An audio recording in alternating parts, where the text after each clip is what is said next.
Me acompaña aquí en estudio el doctor Cairo Amador en su calidad de analista de política internacional. Él es además miembro de la Comisión de la Verdad, Justicia y Paz de la Asamblea Nacional, pero esta vez queremos abordar principalmente con él el análisis de la política internacional y al final vamos a aprovechar para que a lo mejor nos da algún briefing, pues porque no viene de vocero de la Comisión de la Verdad, la Justicia y la Paz que ha conformado el Parlamento en esta crisis sociopolítica.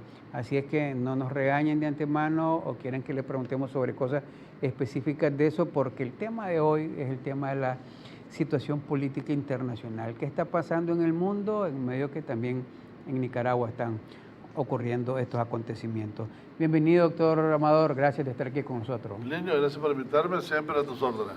Yo le quería, hice esa introducción también para, como dicen, enrumbarlo a usted, porque me imagino que en medio de estos últimos 12 meses ha habido como un ataque permanente y directo, ¿verdad?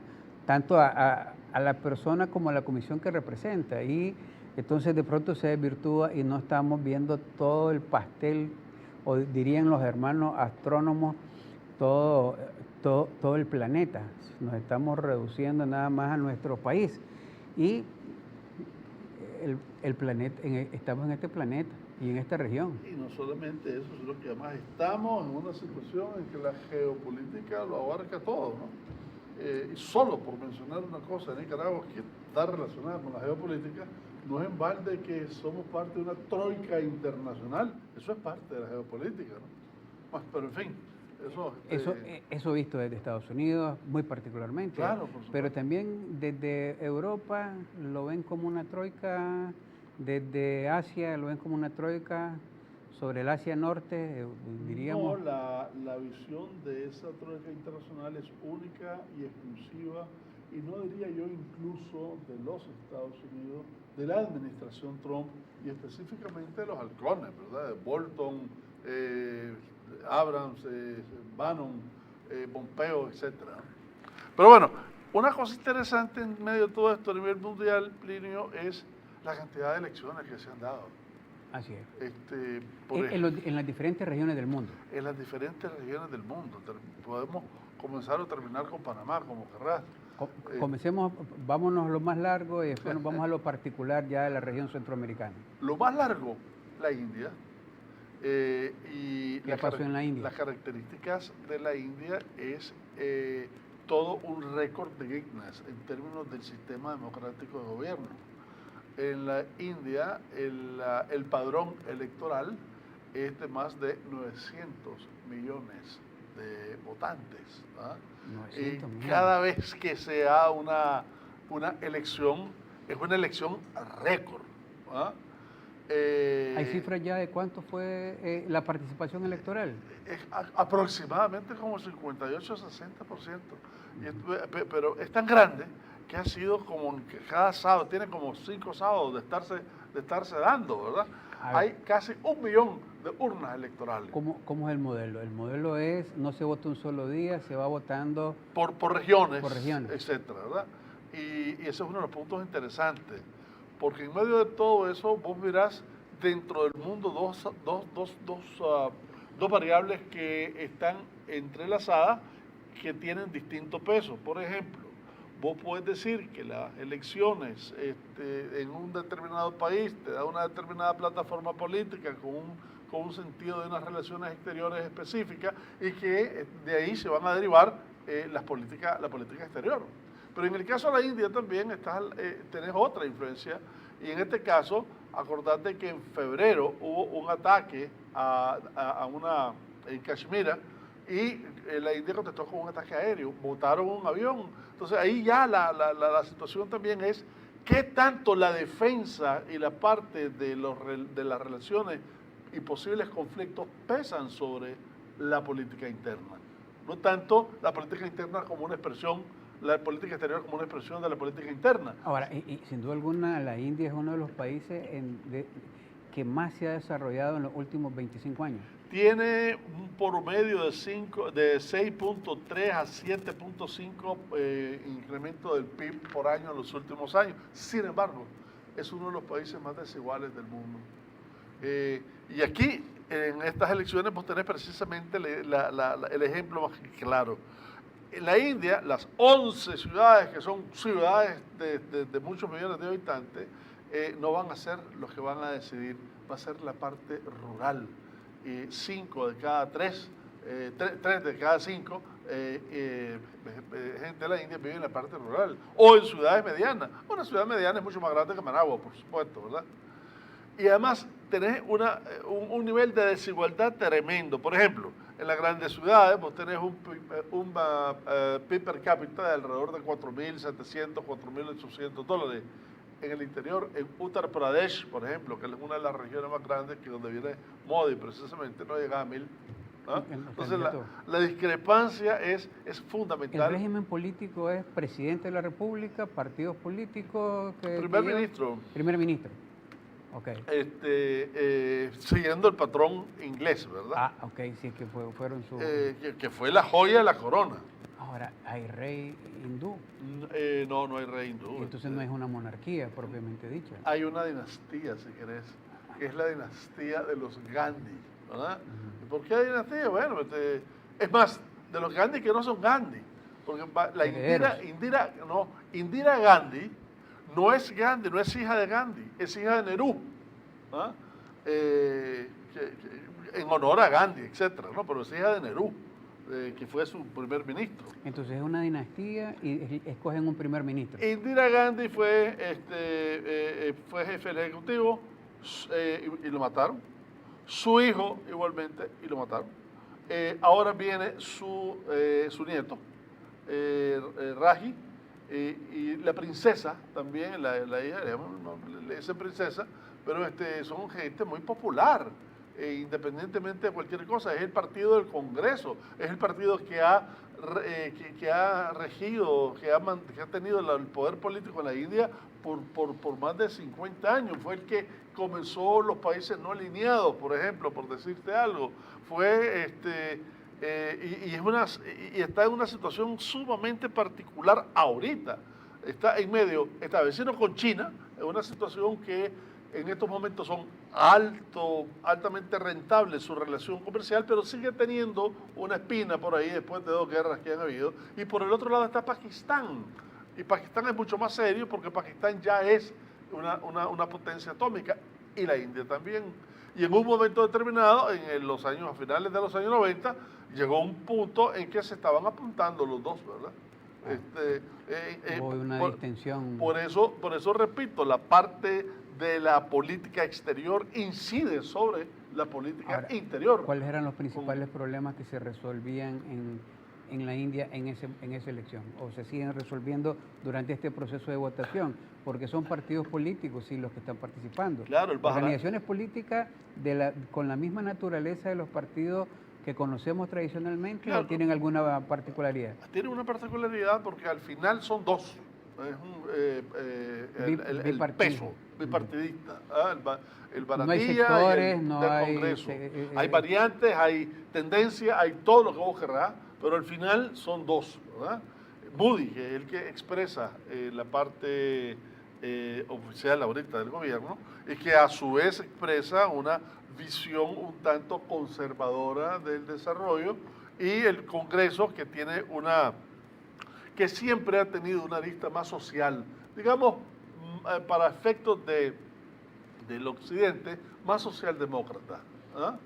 En una situación en que la India tiene muchas desigualdades. Te estoy diciendo de que había un crecimiento de 7% anual del Producto Interno Bruto. Sin embargo, hasta hace poco tiempo el Banco Mundial te estaba diciendo de que uno de los países en donde hay una campaña de electrificación es en la India, precisamente, en la parte interior. Las desigualdades del interior con las grandes ciudades del centro son enormes. Pero para que veas la desigualdad, ¿verdad? El grupo Tata, por decirte algo, compró Land Rover en Inglaterra, ¿ah? En medio de todo eso. Tenían hasta hace poco el carro más barato del mundo. creo que ya no lo es. Superaron al Volkswagen de los años 40. Claro, sí, el Volkswagen, que era el carro del pueblo, precisamente. Pueblo, sí. Era $1,500, $1,600 un carro tipo Chevaux de los Renault en su momento. Pero bueno.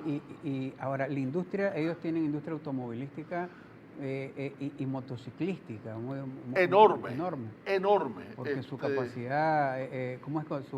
La capacidad vial dicen que era demasiado corta para la cantidad de vehículos y se fueron a moto todo el mundo. Al contrario, fue como en China, ¿verdad? Al principio, en los años 50, vos mirabas cantidades, mares de bicicletas. Luego está una combinación de bicicletas con motos y algunos carros. Ahora China, por ejemplo, te produce 23 millones de carros al año, pero India te produce como 17, ¿verdad? Algo final sobre la India y el modelo político y estas elecciones que querrá decir para que hagamos una pausa y luego nos metamos a otra elección que fue muy clásica ahorita, Israel. Pero la India, en medio de todo, tiene una posición geopolítica indiscutiblemente importante para efectos de Occidente y fundamentalmente para efectos de China. El antiguo secretario de Estado, secretario de la Defensa, Ashton Carter, contaba con una dimensión de una alianza estratégica con la China en la posibilidad de contener en un momento determinado de la India, para contener a China. Hizo una alianza que fue con la India, con Japón, con Corea del Sur, con Indonesia, etcétera, que dicho sea de paso, que Trump de alguna manera la ha desvirtuado sustancialmente. Y que por el contrario, China ha avanzado logrando mejores relaciones con ellos a través de su famosa iniciativa de la Ruta de Seda. Vamos a hacer una pausa y cuando regresemos hablamos de las elecciones en Israel, ¿le parece? Claro. Para que nos veamos a ver qué pasó. Y estamos haciendo este resumen de lo que está ocurriendo en el mundo, particularmente para que nos ubiquemos alrededor de los temas y temáticas que estamos abordando. Vamos a los mensajes y regresamos con el doctor Cairo Amador para analizar la política internacional.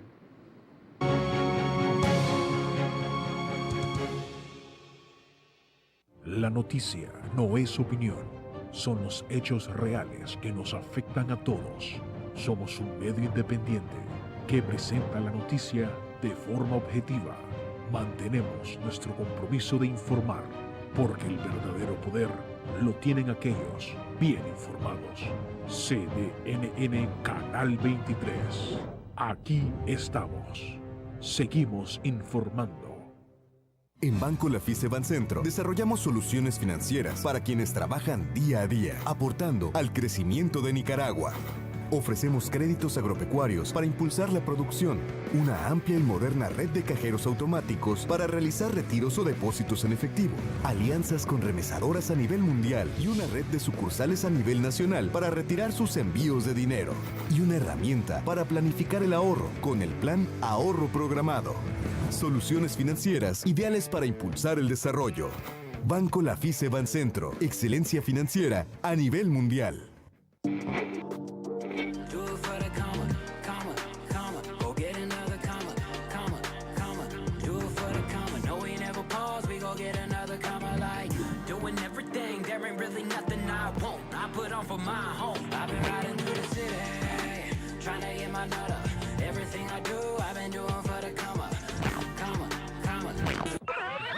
Para que veas todo lo que quieras. YouTube gratis en LTE. Al activar tus bonos con internet desde 50 córdobas o tu plan postpago. Movistar, el internet más rápido de Nicaragua. Está sintonizando programación informativa las 24 horas del día.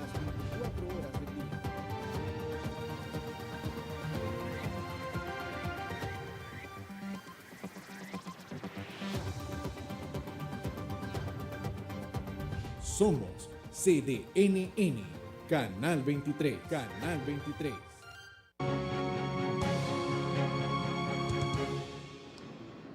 Continuamente su programa Entrevista conversando con don Cairo Amador en su calidad de analista de política internacional, hablando de la geopolítica mundial, ¿verdad? Después, como les decíamos, vamos a abordar un ratito ahí los temas de la Comisión de la Verdad, la Justicia y la Paz, particularmente unas comisiones que están creándose. Según la prensa israelí, dice que Netanyahu se ha visto obligado a aceptar la tregua por la cercanía del Festival de Eurovisión. Fíjese bien lo que dicen los cables internacionales ahorita, pero es rencoroso y está a la guarda de Hamas, ¿verdad? Y otra información que se está reportando sobre la zona, dice un alto el fuego pone fin a 48 horas de ataque en la franja de Gaza, un frágil alto de fuego pone fin a esto y hay una treintena de muertos. Los bombardeos israelíes matan a 16 palestinos, entre ellos un bebé de 14 meses. Esa es la actualidad de hoy, si decimos, eso es lo que están reportando las agencias internacionales sobre Israel. Pero ¿qué ocurrió en Israel recientemente? Cuéntenos un poco. Bueno, en Israel ganó Netanyahu, independientemente de que le estaban acusando por cargo de corrupción bastante serio.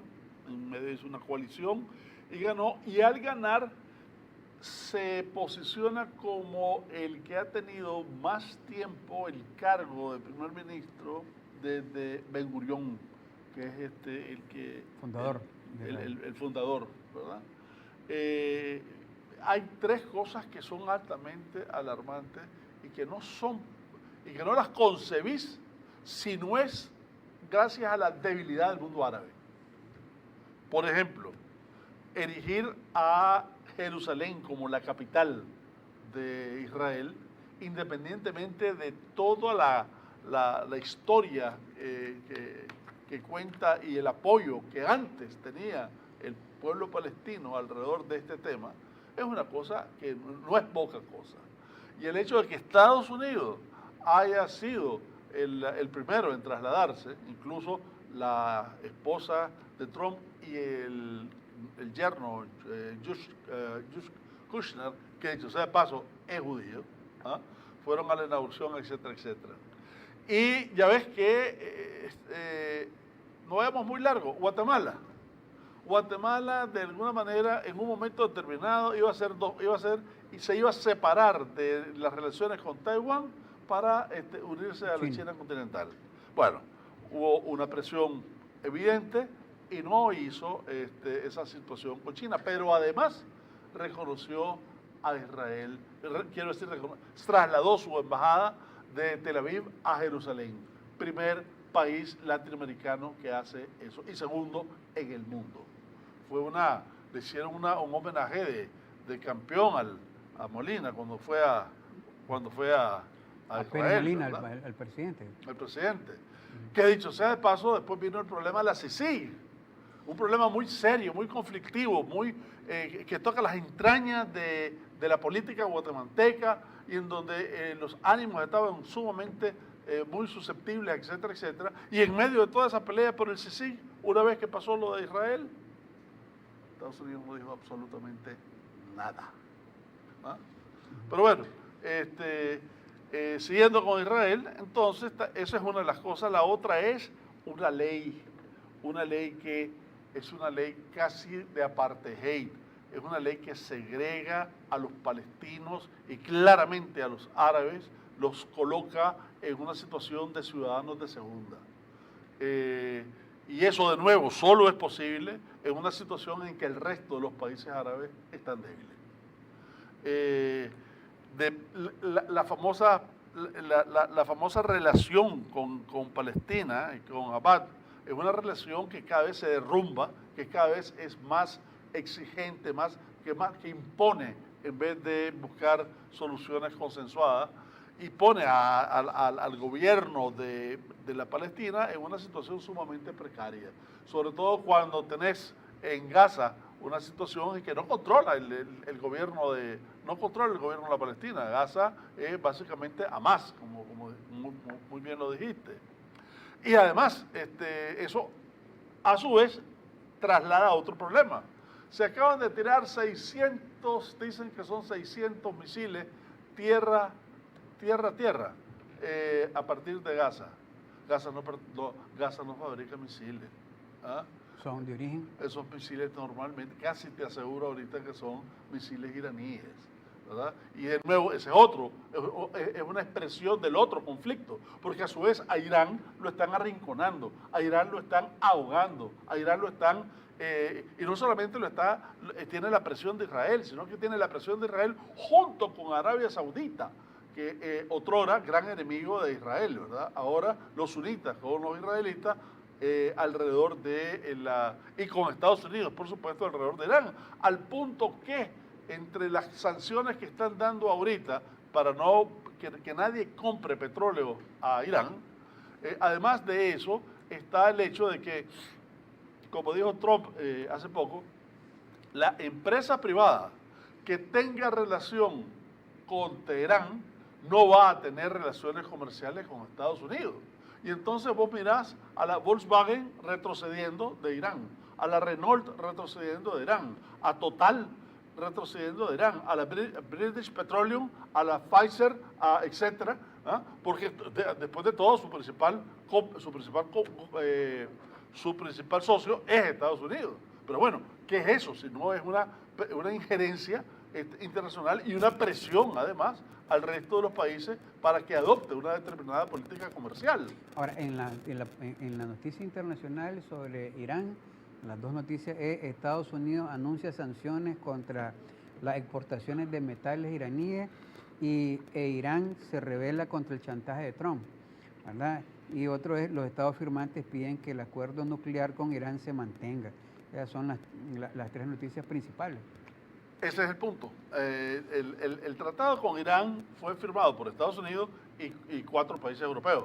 Los 4 países europeos dicen, bueno, si no está incumpliendo, ¿por qué le vas a cortar el tratado? Entonces, en uso de su soberanía, siguen manteniendo las relaciones con Irán y reconociendo el tratado. Lo que no quita que Estados Unidos está ejerciendo presión contra las compañías privadas que hacen negocios en Irán, como te estaba explicando. Ahora, más peligroso que todo eso es que ahorita, hace 2 días, me imagino que ya está por llegar, el barco Abraham Lincoln, que es el de aviones, el portaaviones. El portaaviones junto con una serie de barcos que lo protegen, están rumbo a Teherán, a las costas del Medio Oriente. Y dos bases aéreas están listas en posición de emergencia para cualquier situación porque creen que Irán, entre otras cosas, como respuesta a ese embargo petrolero, etcétera, puede tomarse el estrecho de Hormuz. El estrecho de Hormuz por donde pasa todo el petróleo, por ejemplo, de Arabia Saudita. Y ahí ya tenés una potencialidad muy fuerte de conflicto. Ahora, vamos a Siria. Dice que en Siria e Irak purgan sus fronteras de los elementos de Daesh. Rusia construye búnkeres en su base aérea en Siria. El ejército sirio libera una localidad clave al noreste de Hama y las fuerzas especiales rusas luchan contra terroristas en Siria. El ejército sirio avanza frente a terroristas en el noroeste del país. Entonces, eso es lo que se está manifestando en Siria en este momento. Pero hay 3 cosas importantes alrededor de todo eso, porque de hecho estás en retirada, de hecho el ISIS prácticamente está derrotado, al menos temporalmente en esa zona del país. Sin embargo, hace una semana resurgió Bagdavi, que era el jefe de ISIS, el que proclamó el califato en el 2014, etcétera. Y dice, ahora ya no es que va a establecer el califato, sino que te dice que esto es una guerra de larga duración.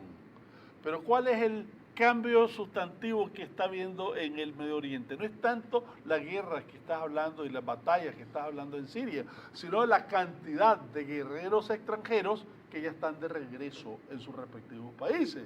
Y estoy hablando desde Francia hasta Inglaterra, hasta Bélgica, etcétera, ¿verdad? Pero el grueso de toda esta gente está en la parte euroasiática, en todos los tanes, Kirguistán, Turquestán, etcétera, ¿verdad? Todos los tanes estos tienen 10.500 personas que tienen toda la experiencia de combate con ISIS ya en sus territorios y muy posiblemente tratando de, no tanto en la parte de Euroasia, sino de trasladarse a Europa. Y Por eso es que incluso Foreign Affairs te dice en un momento determinado que los posibles atentados futuros que puedan venirse para el oeste posiblemente van a ser ya no con proveniencia del Medio Oriente, sino de la parte de Euroasia, de lo que fue la URSS, ¿verdad? Ahora, vámonos a Indonesia. ¿Qué ocurrió en Indonesia recientemente? Le digo una noticia internacional, hay inundaciones y deslizamientos de tierra en Indonesia, que son muy frecuentes, los deslizamientos y las inundaciones. Europa prohibió temporalmente los vuelos de un Boeing, particularmente que tenía muchas rutas hacia allá, es el famoso 737 MAX. 837. ¿verdad? El 737. Ah, 737. ¿Verdad? Sí. Y lo ha prohibido para que vuele a Indonesia y a Etiopía. Pero estaba leyendo una cosa que tiene que ver con estos que después vamos a abordar. Dice, la policía de Indonesia admite que usó una serpiente durante un interrogatorio. Tenían a un ciudadano, querían sacarle la información y entonces como parte de sus medidas, ¿verdad?, de interrogatorio, usaron una serpiente para que el prisionero pudiera hablar. ¿Qué le parece? ¿Verdad? Y hubo pues reciente lo que es un terremoto, porque así lo consideran, pero no causó ningún daño material ni riesgos de tsunami. Pese a eso lo declararon terremoto porque fue 6.6. Pero más curioso todavía, en el recuento, en el balotaje de las elecciones, en Indonesia murieron 123 personas. ¿Cómo? No sé todavía. El sol contando las benditas boletas, porque había 42 grados, 43 grados, una cosa de esa. Murieron 123 personas contando las boletas. O sea, en el ajetreo del recuento de la urna. Así es.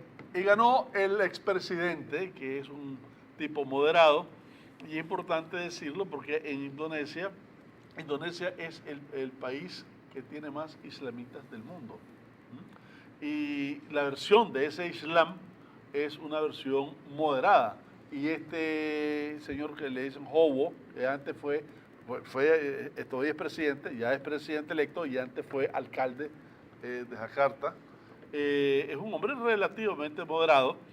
Su contrincante era un general que a su vez era el yerno de Sukarno. Sukarno fue un militar que hizo Sukarno y Suharto eran dos tipos, que uno era de izquierda y el otro era el golpe de la derecha, en 1965, que fueron más de 500.000 de muertos. En el 65, ¿verdad? Entonces, el yerno de ese señor, el que dio el golpe, era uno de los generales que estaba en la lista. Es importante porque Indonesia, en medio de todo, tiene una población muy importante. Bali ha sido objeto de varios ataques terroristas y también de maremotos, de hecho sea de paso, y también en el interior han habido unas erupciones muy fuertes en los últimos años. Pero bueno, es un gran productor, es una economía emergente, y tiene mucha relación y tiene mucha hegemonía sobre su vecindario, y su vecindario es Filipinas, Malasia, Singapur, etcétera, ¿no? Se cuenta de que Singapur en 1963, cuando se independizó, quiso unirse a Indonesia. Indonesia dijo que no, porque era muy caro. Singapur no tenía absolutamente nada, no producía absolutamente nada. Y de ahí fue que su fundador, el señor Lee, que era ex sindicalista de orígenes, comenzó a invertir en educación, y hoy por hoy Singapur es uno de los países que es una islita chiquita, un poquito más grande que Matiares, con 6 millones de personas, que es una de las más... 6 millones de personas en un poquito más que Matiares, más que Ometepe. ¿Ah? Opa. De manera que y es una de las grandes, bueno, acordate en China, la parte china de Portugal, que le quedó a Portugal, que le quedó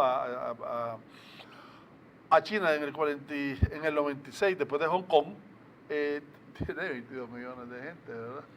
22 millones, y nosotros aquí... Y es el en primer 7 no productor nos de tela, aguantamos. el primer productor de tela del mundo. Vamos a hacer otra pausa. Y además tiene una ciudad como Las Vegas en casino. Me están preguntando, Land Rover es la que compró la India como marca Rover, automotriz. la marca es Rover, Rover, ¿verdad? sí. Uno de los productos Land es Rover el Land es- Rover. Estamos claros. Y Y es es sobre el que todo- usa la realeza. Por una, son dos cosas, los carros de lujo, los Rover, pero también los 4x4, aquellos que teníamos acá, que tenían Land Rover, por eso. exacto, la llanta delantera que le tenían adelante, Así encima, o sea, de ¿verdad? encima. Correcto, vamos a la pausa y cuando regresemos ya nos venimos más a América. ¿Qué está pasando a partir de las elecciones en Panamá y en El Salvador? ¿Cómo lo está analizando? En los próximos días asume la presidencia Bukele y ganó uno que estudió, no estudió con usted de casualidad ahí en Estuve en Diriamba. el mismo año, pero yo estaba en Managua y él estaba en el Diriamba, Pedagógico de Diriamba. en Panamá. Julio Francisco Báez estuvo con él, Sí, entre otros. ahí lo vi facheteando diciendo que En él la era su foto. compañero de clase. Todos sí, ¿Verdad? y eran muy amigos, por Anuario. cierto. Otro es Gilberto Bon, ahora todo el mundo dice, Gilberto en Texas. en Texas University. Correcto. Pero hay que acordarte que es interesante porque el presidente Valladares nació en León. Pérez Valladares. El hijo de Torrijos estuvo en Nicaragua en el Frente Sur. Torrijos mismo estuvo en los 50 en la Academia Militar de Nicaragua. Hay una relación interesante. Esta en Nicaragua. Vamos a los mensajes y regresamos aquí con el doctor Cairo Amador a seguir analizando la geopolítica internacional. Adelante.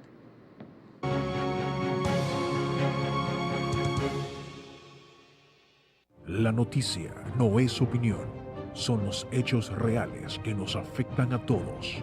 Somos un medio independiente que presenta la noticia de forma objetiva. Mantenemos nuestro compromiso de informar, porque el verdadero poder lo tienen aquellos bien informados. CDNN Canal 23. Aquí estamos. Seguimos informando. Elegir una universidad es una decisión que revela quién eres y hacia dónde vas. Hoy es un día para no temer al futuro, un día donde crecen mis sueños. Aquí, en UCN, encontré lo que busco. Mi meta apenas empieza. At la Universidad Central de Nicaragua, I found the tools to grow personally and professionally. UCN, pensando en tu futuro. 20 aniversario. Que la compra de tu repuesto automotriz no te fatiguen por la incomodidad y la falta de seguridad. En la tienda de repuesto automotriz Fenicotaxi RL en la ciudad de León te ofertamos un amplio stock de repuestos de las mejores marcas a excelentes precios, buen confort y área de parqueo. Visítanos. En el reparto venceremos de la entrada principal 2 cuadras hacia arriba o llámanos al teléfono 2315-0002 porque comprar en Fenicotaxi es algo más que comprar. Desde cualquier lugar del país puede comprar y pagar en línea desde su celular, tablet o computadora.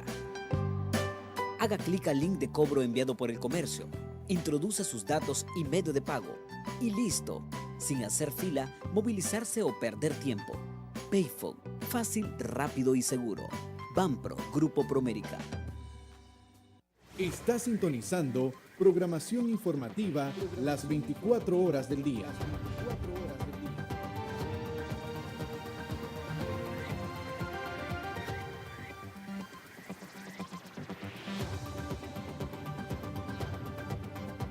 Somos CDNN, Canal 23, Canal 23.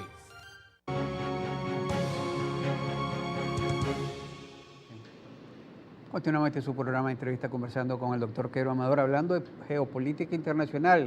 Recordamos a los que nos están mandando mensajitos que le preguntemos cosas nacionales que al final vamos a abordar rápidamente, pues parte de la misión que él tiene ahí como miembro de la Comisión de la Verdad, la Justicia y la Paz. No me regañen porque estamos queriendo abordar el tema de la geopolítica internacional para aquellos que le dan seguimiento al mundo, ¿verdad? Porque las cosas, pues, lo que ocurre en otros países también repercuten aquí y lo que nosotros hagamos aquí también va a repercutir hacia afuera. Pero en el caso del presidente panameño, que lo comenzamos a abordar y usted ya se quedó con el tintero con algunas cosas. Bueno, sí, hablando de las relaciones de gente que ha estado en Nicaragua, Martinelli, el presidente presidente, fue egresado. Está preso, ¿verdad? Ya está preso en Panamá, ya estuvo en Estados Unidos, lo trasladaron, no por corrupción, porque por corrupción lo agarraron en Estados Unidos, ahora está por espionaje a sus enemigos políticos. Martinelli se graduó del Colegio Centroamérica de Granada, dicho sea de paso. Pero bueno, el caso de Panamá es interesante porque es una expresión de un desarrollo desigual. El canal de Panamá produce 3.900 millones de dólares, le produce impuestos 1.400 millones al Estado. La parte tributaria es bastante débil en Panamá y la distribución del ingreso es más complicada todavía. De manera que efectivamente tenés un país que está creciendo a unos niveles de 6-7% del Producto Interno Bruto anual, pero que no se está desarrollando. 7 de sus 11 provincias tienen problemas en términos de su desarrollo en particular y en particular digo, sobre todo en la parte de atención de salud. En Panamá el promedio de la cobertura de salud es aproximadamente un 3% menos que el promedio de América Latina. Y el promedio de América Latina no es bueno, ¿no? De manera que tiene ciertos problemas muy serios. Pero me recuerda esta situación de la elección de Panamá dos cosas interesantes, y es con Colombia. En Colombia, Panamá era parte de Colombia. Algunos jóvenes colombianos, dicen unos editorialistas, ya no se acuerdan de eso, ¿verdad? Pero en 1902, que se dio la independencia, en ese 1902 también Zelaya andaba coqueteando con los sindicatos Ethelbert de Inglaterra para construir el canal acá. ¿Ah? En 1914, ya construido el canal, etcétera, se hace el tratado Thompson-Urrutia, por la cual Colombia se compromete a no demandar a Estados Unidos sobre Panamá. A cambio, le dan pasada de tropas gratis, que tampoco fue cierto, pasada de sus exportaciones igualmente gratis, y le dan 25 millones de dólares. Ese mismo año, alrededor del canal también, se firma en Nicaragua el Tratado de Chamorro-Bryan. Y no es casualidad, ¿verdad? Por el cual Nicaragua se compromete a no hacer precisamente el canal a cambio de 3 millones de dólares que le dieron. Interesante porque además esto tiene un colorario, que es 1928, que es el Tratado Bárcena-Meneses de Guerra, por el cual Nicaragua pierde San Andrés. Y pierde San Andrés no ante una Corte Internacional de Justicia que no existía, sino con la intervención fundamentalmente de los gringos, que en ese momento de alguna manera compensan a Colombia luego de lo que pasó en Panamá, y por supuesto pagamos los patos nosotros. Y San Andrés, que es uno de los grandes centros turísticos de Colombia, que era parte de Nicaragua, ahora ya es parte de Colombia. Yo quisiera que observara este tema de Panamá, y tiene que ver con los temas de transparencia electoral, ¿verdad? En Panamá la elección casi parecía a la de Venezuela, que luego alguien le impugnó en los sistemas.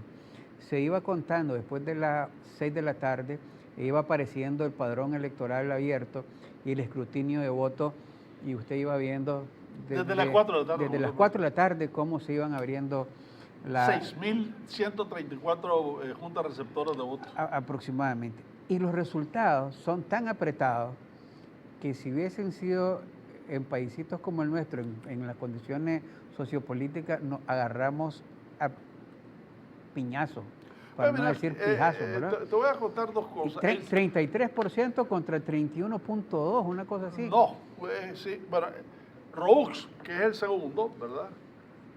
Iba atrás una semana antes, iba atrás del presidente actual por más de 12 puntos. 12 puntos. El hombre iba con una posición muy holgada.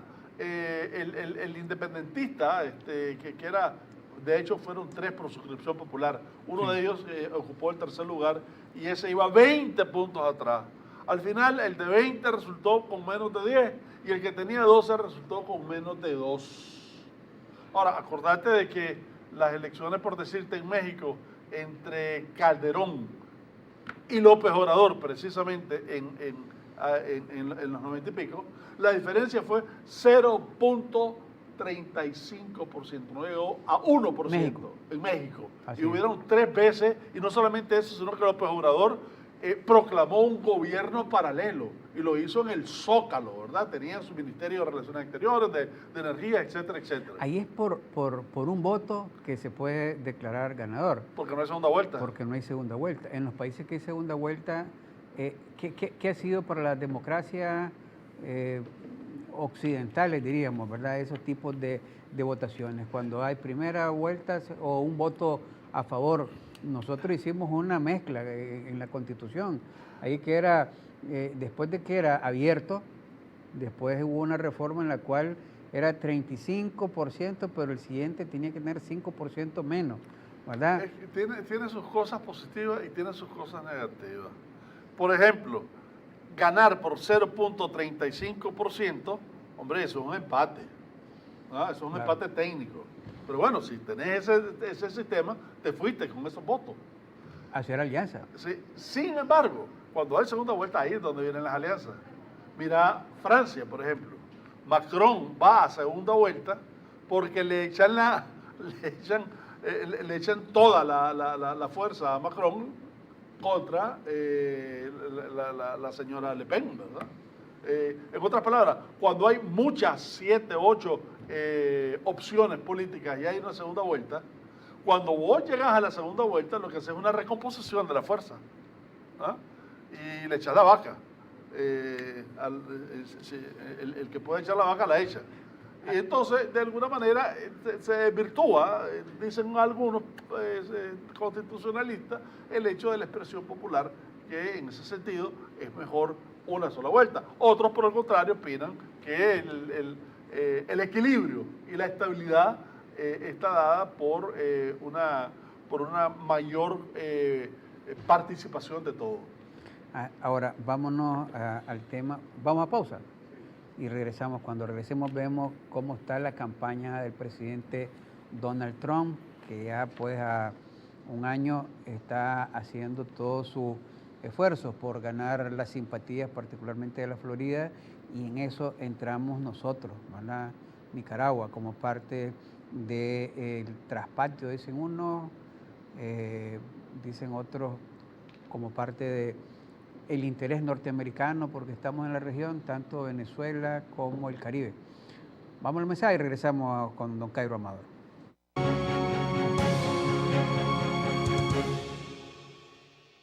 La noticia no es opinión, son los hechos reales que nos afectan a todos. Somos un medio independiente que presenta la noticia de forma objetiva. Mantenemos nuestro compromiso de informar, porque el verdadero poder lo tienen aquellos bien informados. CDNN Canal 23. Aquí estamos. Seguimos informando. Quería desafiar mis capacidades. Mis docentes me retaron a superarme y a ser una mejor profesional. Me dio seguridad y confianza tener las herramientas para cumplir mis metas. Fue el paso que me ayudó a construir una imagen de gran prestigio como abogada. Logré poner en práctica mi emprendimiento. Ahora me desempeño como diseñadora estructural en una empresa de consultoría. Fue un sueño hecho realidad, algo que siempre quise hacer. Está sintonizando programación informativa las 24 horas del día.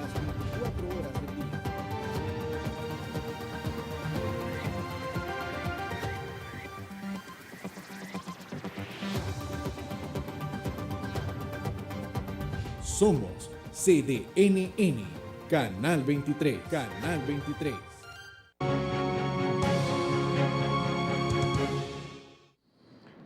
Vamos ya a esta parte final de su programa de entrevista, conversando con el doctor Cairo Amador. Repetimos que quisimos abordar con él parte de lo que acontece en la geopolítica internacional, ¿verdad? para que no nos estén preguntando que por qué no estábamos abordando el tema de la Comisión de la Verdad, la Justicia y la Paz. El doctor Amador es experto y especialista en temas de política internacional, quizás uno junto con varios, pues para que no se pongan molestos algunos amigos, ¿verdad? De los que más conoce, le da seguimiento a la política internacional. De hace un año, pues que lo nombraron a esa comisión, y eso pues tiene que andar viendo solo para los conflictos internos, y vamos a también abordar parte de lo que están haciendo finalmente como ejecución.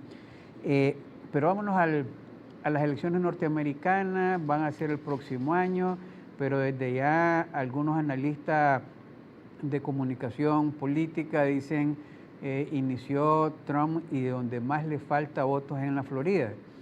Y la Florida pues tiene un voto descendiente de venezolanos, cubanos y muchos nicaragüenses, ¿verdad?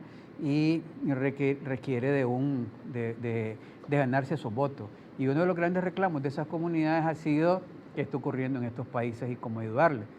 Y otros dicen no, pues es parte también de la repetición histórica de acontecimientos como el del 4 de mayo de 1927, ¿verdad? En Nicaragua, el Pacto del Espino Negro. ¿Cómo analizar la política internacional norteamericana y particularmente la región y dentro de su proceso electoral interno? Comencemos con Trump y su ánimo de ganarse la Florida. Hace poco tuvo una comparecencia muy interesante en Ciudad Doral. Ciudad Doral fue una ciudad construida por capital venezolano, de la iniciativa privada venezolana. De los 40.000 millones que salieron, gran parte se ubicó en la Florida y parte de eso es la Ciudad Doral. Y en ese sentido salió hace 9 años, si no me equivoco, 2010. Sí, por ahí. Y en ese sentido ocupó la plataforma para hacer dos cosas. Uno, una visión ideológica que era su visión contra el socialismo y contra el comunismo en general, en términos abstractos, ¿verdad? Y las ventajas de la democracia y del estilo de gobierno occidental. Perfecto.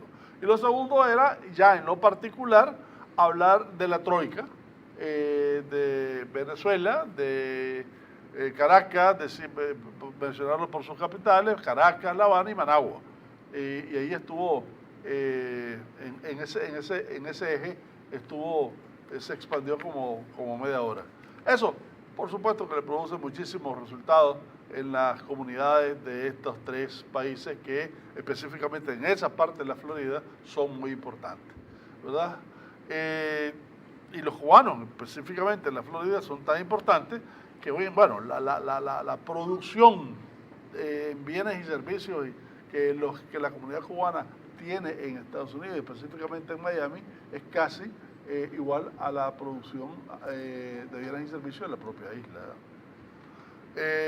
Pero en medio de eso el hombre está con unos problemas tremendos. Primero, un problema de personalidad, que es muy impulsivo y que esos Twitter muchas veces te colocan, ha sido capaz a través de sus desabruptos y demás, de que en un momento este señor tiene a una distancia de un Twitter una crisis mundial. Y en ese sentido, mira lo que está haciendo con Irán, mira lo que está haciendo, lo que dijo que podría hacer con Venezuela, que dicho sea de paso, si se embarca en estos dos ejes, se debilita mucho más. Y lo que mira estratégicamente como sus enemigos no es a Venezuela ni a Irán, es a China. Y China no ha tenido 4 guerras como lo ha tenido Estados Unidos en los últimos 15 años, ¿verdad? Pues eso por un lado. Por el otro lado, internamente el hombre está desarrollando una capacidad para tener una negatividad en términos de la opinión pública muy alta. Y a eso se le suman 2 cosas últimamente. Primero, la investigación Mueller, que en un principio era totalmente explotada por él en el sentido que lo exoneraba de la conexión rusa, etcétera, etcétera, pero resulta que después no se conoció todo el informe Mueller. La señora Pelosi dijo que iba a comenzar el impeachment. Shoemaker también habló en general los demócratas están hablando del impeachment, ya no tanto por la conexión rusa como por obstruir la justicia. En eso está, en cualquiera de los casos, eso es altamente desgastante. Y encima de eso, unos periodistas del New York Times comenzaron a investigar sus declaraciones de impuestos, que no ha dado declaraciones de impuestos. Y resulta que no es tan rico como dice que es, ¿verdad? Entre 1995 y el año 2005 perdió $1.200 millones, por ejemplo, ¿verdad? Y quizás esa haya sido una de las razones por la que, incluso como candidato, fue el primer candidato en la historia de Estados Unidos que no presenta su declaración de impuestos. Y ha sido el único presidente que hasta el momento tampoco la Ahora, pero pese a eso, no hay en la correlación interna un candidato fuerte que pueda derrotarlo, que se avisore pues de que va a aparecer fuerte de parte del Partido Demócrata y mucho menos el Partido Republicano cerró filas con él. O sea, que se ve que en el próximo noviembre 2020 volverá a ser presidente de la República. Ese es el pronóstico y no reservado, como dirían en otro momento. Yo no estaría tan de acuerdo por dos cosas. Primero, dentro de los republicanos está surgiendo dos o tres, uno de ellos con mayor posibilidades es el famoso Romney, que incluso ya fue el candidato a la presidencia. Y segundo, por el lado de los demócratas sí están surgiendo gente que pueden hacer un buen papel contra él. Acordate, antes de las elecciones últimas se decía, él con Hillary probablemente le gane a la Hillary, pero él con Sanders probablemente le ganaba a Trump. Bueno, Sanders está de nuevo en la carrera presidencial, ¿verdad? Y ahora con mucho mayor puntaje político y aprovechándose de los errores que ha cometido en 2 años. Pero además de eso está la señora Elizabeth Warren, que es una que en cualquiera de los casos, una vez que se define quién va a ser, si Sanders o Warren, la gente de Warren va a estar con Sanders y la gente de Sanders va a estar con la señora Warren. De manera que efectivamente sí hay un liderazgo que está emergiendo fuerte, consistente, pero no solamente consistente en términos políticos alrededor de las posiciones personales de Trump, también una opción política muy social alrededor del seguro social, que es de la idea del Obamacare, una reestructuración de impuestos en contra del 1% y la reforma tributaria que hizo Trump, alrededor de reingeniería para efectos de la globalización con los obreros desplazados, etcétera, etcétera. Toda una campaña social que Trump no se le mira en ningún lado. Bueno, finalmente, como dicen los colegas cuando están presentando noticias, dicen cambiando totalmente de tema, dicen, ¿verdad? La Comisión de la Verdad, la Justicia y la Paz, rápidamente, ¿qué es lo que están haciendo? Oí de que van a hacer, que el gobierno anunció que iban a hacerse territorialmente algunas comisiones parecidas, no sé si son de la Verdad, Justicia y Paz, pero sí que tenían que ver con el tema de ir apaciguando y bajando los ánimos alrededor de las contradicciones políticas que generaran violencia. ¿Qué están haciendo y qué función tienen ahorita la Comisión de la Verdad, la Justicia y Paz? Bueno, mira, nosotros estamos ahorita abocados a escribir un cuarto informe. Un cuarto informe en donde vamos a dar conclusión a varios capítulos. El capítulo del impacto psicosocial, que es un capítulo muy fuerte, muy desgarrador, y vamos a presentar elementos que puedan ser rescatados como política pública posteriormente. Vamos a cerrar el capítulo de las redes sociales, que es un capítulo altamente controversial. Vos escuchás qué maravilla las redes sociales, o vos escuchás qué demonización las redes sociales, y las dos cosas son ciertas. Ver en perspectiva cuál ha sido el rol que ha jugado las redes sociales en esta circunstancia, y retroalimentarnos con toda la información que hemos adquirido en estos últimos meses para ver la situación de los fallecidos, de los heridos y de los daños a la propiedad. Básicamente ese es el tramo que actualmente estamos. Lo que se está formando son toda una serie de grupos de reconciliación, de reflexión, diría yo, que no tienen nada que ver con la comisión en sí. O sea, no es la comisión. No es la comisión, no mucho menos. Sino que son otras cosas. Pero la idea no es mala, la idea que debería ser además adoptada por todos.